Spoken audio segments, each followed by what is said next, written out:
অন্ডালের সিডলি এলাকার বেতপাড়ায় শুক্রবার সন্ধ্যায় হঠাৎ বজ্রপাতে ব্যাপক চাঞ্চল্যের সৃষ্টি হয়। এই ঘটনায় ৩ শিশু বজ্রপাতের কবলে পড়ে আহত হয় বলে জানা গেছে। স্থানীয় সূত্রে খবর, শিশুরা খোলা মাঠে একটি গাছের পাশে খেলছিল।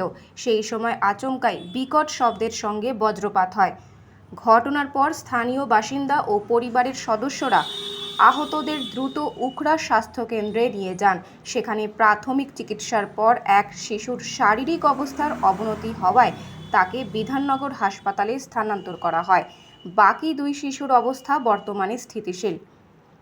ঘটনার পর গোটা এলাকায় আতঙ্কের পরিবেশ তৈরি হয়েছে। খারাপ আবহাওয়ার সময় খোলা মাঠ, গাছের নিচে কিংবা বিদ্যুতের খুঁটির কাছে না যাওয়ার জন্য প্রশাসনের পক্ষ থেকে সাধারণ মানুষকে সতর্ক করা হয়েছে। बारिश छूटने के बाद यहाँ पर पूरा जोर बिजली चमकने लगा।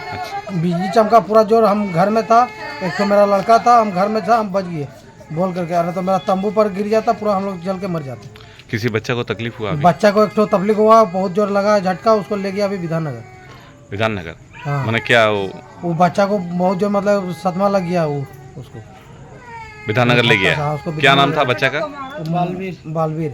बालवीर वेद। हाँ। कितना साल का बच्चा था? वो मोटा मोटी 8 साल का होगा। 8 साल का बच्चा 8 साल का है। होगा। अच्छा, तुम्हारा नाम क्या है? मेरा नाम केची वेद। ये कितना बजे हुआ ये वाला?